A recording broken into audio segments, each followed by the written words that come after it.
In the second part of today's Metamed Grand Rounds, I'd like to cover the use of the IC-8 Apthera small aperture IOL and my early experience using this unique lens. Let's begin with a review of the optics involved here.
So the IC-8 is using pinhole optics to achieve a greater depth of field. And really we're trying to deliver distance, intermediate, and near visual acuity for these patients.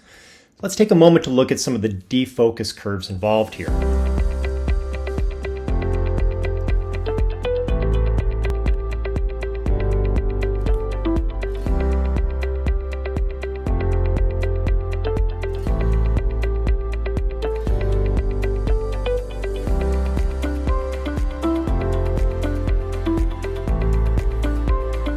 So here we're looking at the defocus curves for a monofocal IOL, which is targeting either distance vision, intermediate vision, or near vision.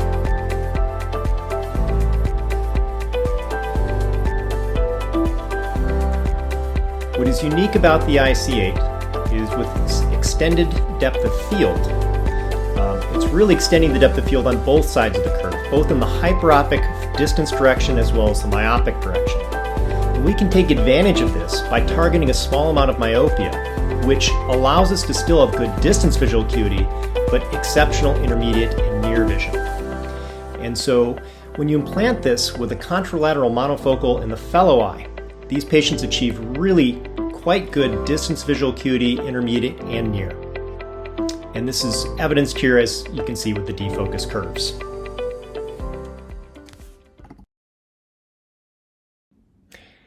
I'm always preaching that there's two components of vision. There's quantity, how far down on the chart the patient can read, and then there's quality, how crisp and sharp the images are. And one way we try to test for how clear and crisp an image a lens is going to deliver is using the MTF. And here we're looking at MTF curves for a variety of different lenses. In the dark blue, we have the IC-8. And the higher on this graph the curve goes, the greater the clarity, the greater the ability to determine fine details. Just left of the dark blue curve for the IC-8, you can see the light gray curve for the Technis monofocal IOL. And I always felt that the Technis delivered exceptionally clear distance visual acuity, really crisp, clear image quality for patients.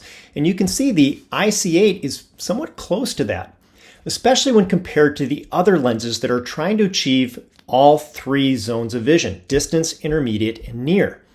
And in light blue, we see the symphony curves. In yellow, we see the restore curves.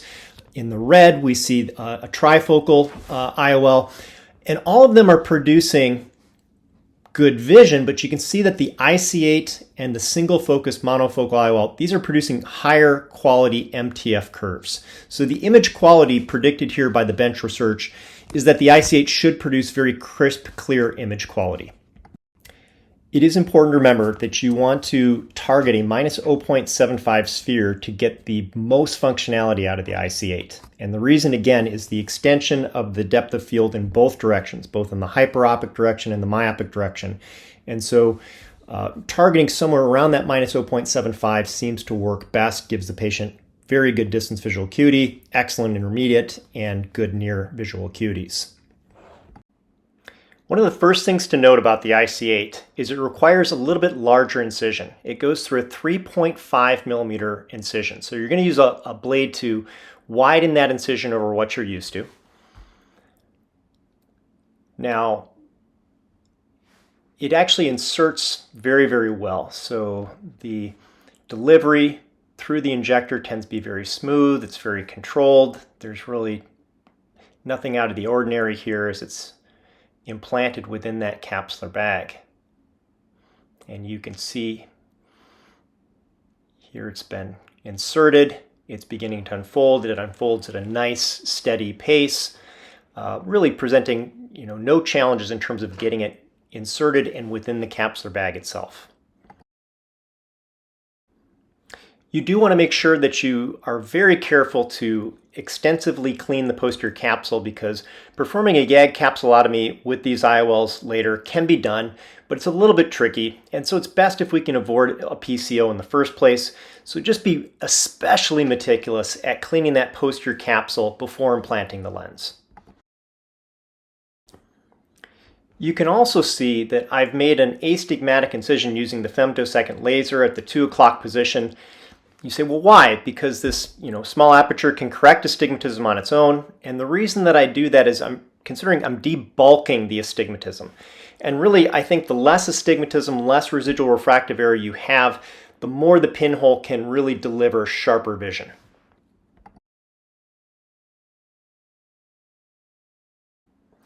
With a small central aperture, I think it's incredibly important to try to place this lens as centered on the visual axis as possible.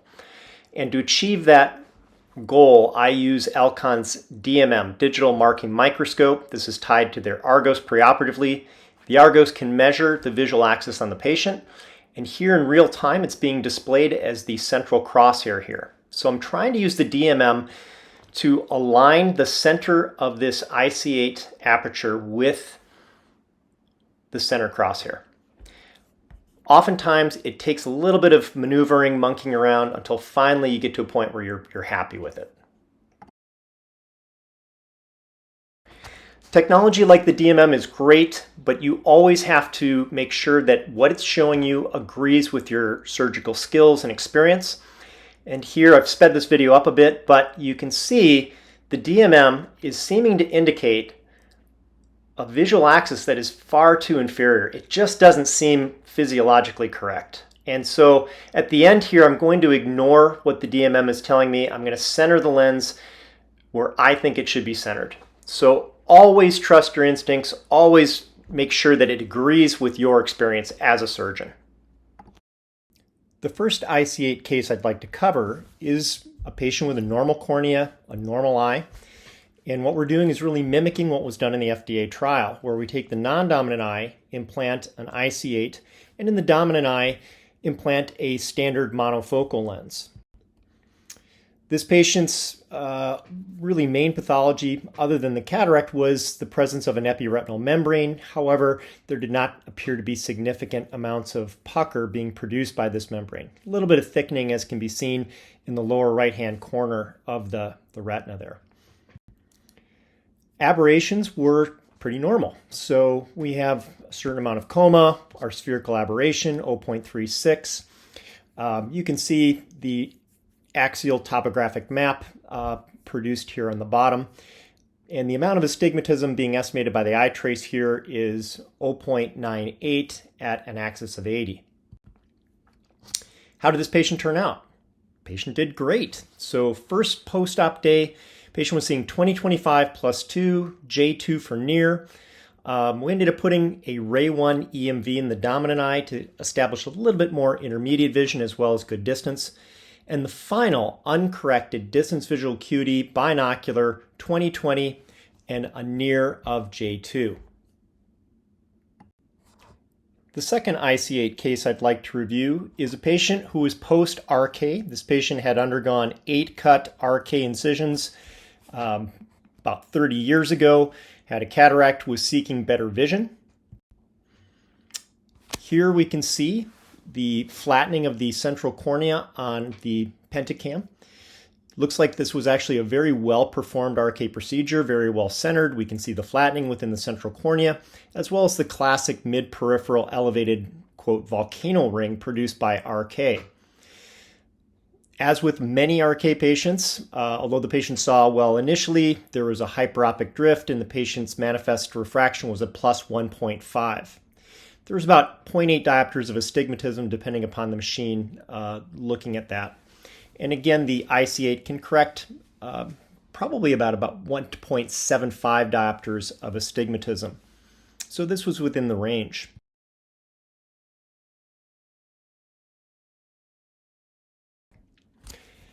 This patient is doing great post-operatively. Here we are 4 weeks post-op, uncorrected distance visual acuity of 20/20 minus 1, and an uncorrected near vision of J1. So in addition to really good visual acuities here, the patient noted that the quality of vision had improved dramatically. A lot of that distortion from the peripheral RK incisions and the topographic irregularities in the cornea produced by those incisions had really been eliminated with the use of the small aperture IC-8. Our third patient I'd like to show you is a mild keratoconus patient.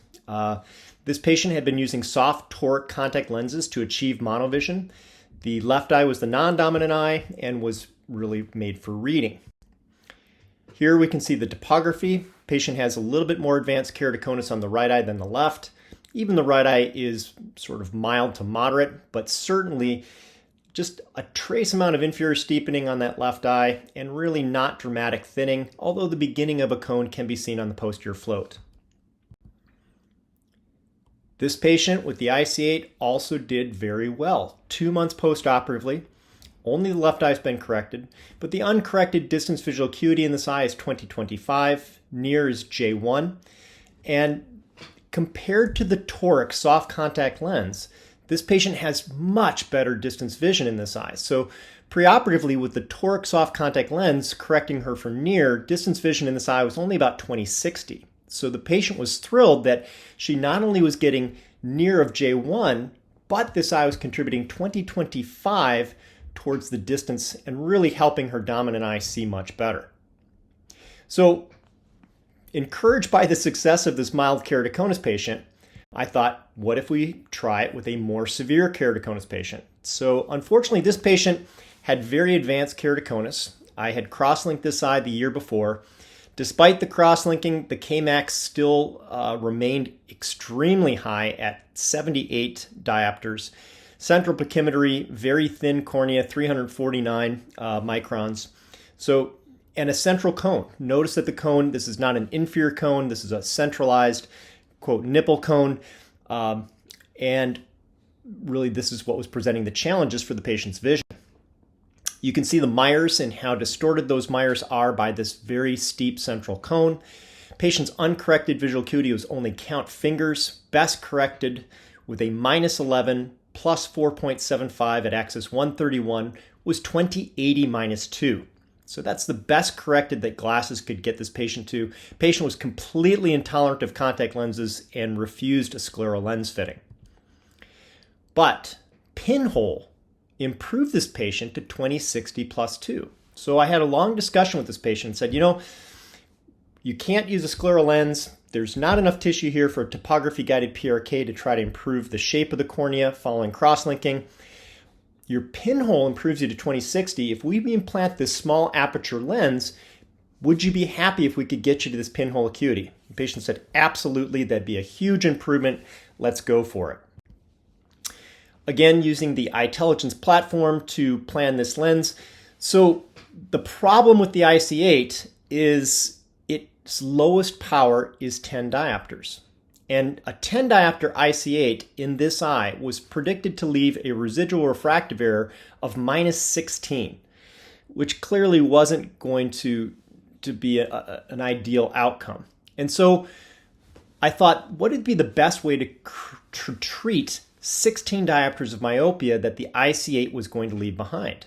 And I thought, well, with such a long and deep eye, let's try to put an EVO ICL Visian into the sulcus space and correct that -16 using the Visian. And so what was undertaken in this particular eye was to remove the natural lens, place the IC-8 within the capsular bag, make sure it was centered, and then implant a Visian EVO ICL to take care of the remaining myopia. So how did this patient do postoperatively? Not nearly as well as we had hoped. Uncorrected distance visual acuity before surgery was count fingers. Now it's improved to 2400. Pinhole was 2060 before surgery. Now pinhole is only about 2070 -1. The manifest refraction, it's really difficult to perform a manifest refraction on patients with a small aperture IOL. First of all, you can't get a starting point from your autorefractor. The autorefractor simply will not read through that small pupil. iTrace has made claims that their software can use a wavefront analysis through a 2mm pupil to give you a starting refraction. We in our clinic have struggled with that, but I think others may have been more successful, so that's a plus or minus. Retinoscopy, I have found, is impossible. You just simply can't see enough of that reflex moving back and forth. So you've got to really move slowly with the manifest. And even here, this manifest, I really put no weight in it. So unfortunately, this particular patient did not see the improvement that we had hoped for. So in conclusion, when considering the IC-8 Apthera small aperture IOL, it seems to be great for monovision patients. If your patients are used to monovision from LASIK or contact lenses, allowing that near eye to see distance and near really gives them, in my opinion, better vision than what monovision can. It so far has been great for post-RK patients. It really has improved the quality of their vision and delivers good uncorrected visual acuity. So I think you can use it in those post-RK patients with a lot of confidence. It seems to be good for mild or moderate keratoconus patients, particularly when the cone is inferior. My advice on things to avoid severe keratoconus patients where the cornea really just has an excessively steep K reading. You also want to be careful patients who have large pupils. So younger patients, their pupils are a little bit larger in scotopic conditions. If the pupil dilates beyond that carbon nanoparticle ring, they can have a lot of disabling glare and halo at night. So pay attention to how large the pupil dilates non-pharmacologically. I would avoid patients who have keratoconus with a central cone. I think having a very centralized cone affects the quality of the image through the pinhole. And of course, any central corneal scarring or foveal pathology really should be avoiding this lens.